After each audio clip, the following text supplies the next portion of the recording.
ဒီခောက်ကအမဲသားစီစိန်မခစ်စားနေတဲ့အမဲသားစီစိန်လေးလှုပ်ရှားကြည့်ထားပါတယ်။သမင်းပေါင်းနဲ့လှုပ်ထားတာဖြစ်တဲ့အတွက်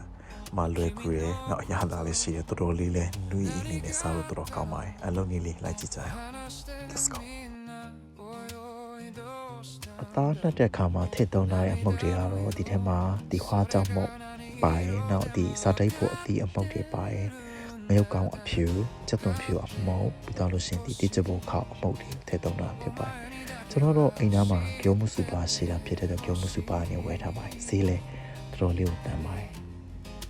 အသားတွေကိုမှကိုယ်ကြိုက်နှစ်သက်တဲ့ဒီအတုံးအနေထားလေးတုံးပြီးတော့ပါနော်အဲ့လိုအရသာဆက်ပြီးတော့နှပ်ပါမယ်ဒီမှာခုနကကျွန်တော်ပြထားတဲ့အမှုတ်တွေကိုသမင်းစားဆုံးသုံးစုံစီထည့်ပြီးတော့လို့ရှင်အသားမှုတ်ရဲ့တကြားရဲ့စားနေခဲ့ထည့်ပြီးတော့မန္တနာလေးနှိမ့်နေပြီးတော့ပေါ့နော်ကျွန်တော်ရေးခဲ့ကြတဲ့မှာတညတိတ်ထားပါတယ်အချိန်မရှိတဲ့လူတွေတော့တနားရီလောက်တိတ်တယ်ဆိုလို့ရှိရင်လည်းအဆင်ပြေလောက်မယ်လို့ထင်ပါတယ်စီယူကြတော့ကျွန်တော်ဒီအတီးရွက်ဟင်းလေးရွက်စီယူပဲတုံးတာဖြစ်တယ်ကျွန်တော်ဒီတော့အမဲစီစိန်ဖြစ်တဲ့အတွက်ဒီစီမင်းများတုံးဖို့တော့လိုတယ်ကျွန်တော်သမင်းပေါင်းနဲ့လုံးမှာဖြစ်တဲ့အတွက်သမင်းပေါင်းနဲ့ထည့်ပြီးတော့ကျွန်တော်တို့နှွေးတဲ့ခလုံးနဲ့ပဲထားမိနစ်15မိနစ်လောက်ထားပါတယ်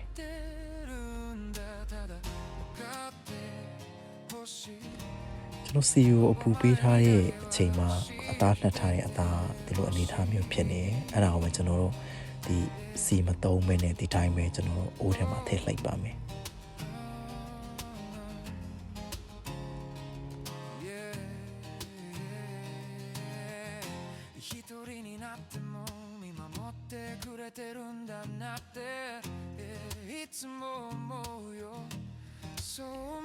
ထင်းလိမ့်နေတဲ့အချိန်မှလေအနံ့လေးကတကယ်ရောပြောမပြတ်တဲ့အောင်တော်တော်လေးရောမှုရပါတယ်တော်တော်လေးရောဆိုဒီတိုင်းပဲထိုင်စားခြင်းနဲ့စိတ်တော်ဖြစ်တယ်ပေါ့နော်အဲ့ဒီကနေပြီးတော့ကျွန်တော်ခုနအပူပေးထားတဲ့ဒီစီထဲကိုကျွန်တော်ခုနအသားလေးတုံးလေးအသားတုံးလေးရောကျွန်တော်စိုက်ပြီးတော့နှစ်ထည့်မယ်ပေါ့နော်ကျွန်တော်နှစ်ထည့်ပြီးသွားလို့ရှိရင်တော့ဒီတိုင်းပဲဒီအပူပေးတဲ့ခလုံးနဲ့ပဲဒီပေါင်းဒီအလွှေးတဲ့ခလုံးနဲ့ပဲပေါ့နော်ထားလိုက်တာကျွန်တော်တညထားလိုက်တယ်နောက်နေ့မှာဒီလိုအခြေအနေလေးဖြစ်နေပါတယ်တော်တော်လေးကိုစားလို့ကောင်းပါတယ်နောက်ဒီဆက်ပြီးတော့လည်းနော်တော်တော်ပြောမယ်ညင်းနဲ့လည်းလုံးဝမရှိတဲ့အပြင်ရော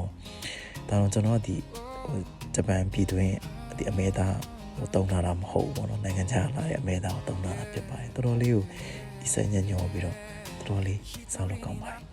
အဲ့တော့အမေသားကြိုက်တဲ့လူတွေဆိုလို့ရှိရင်တော့တော်တော်လေးကြိုက်မယ်လို့ထင်ပါတယ်အဆင်ပြေကြပါစေ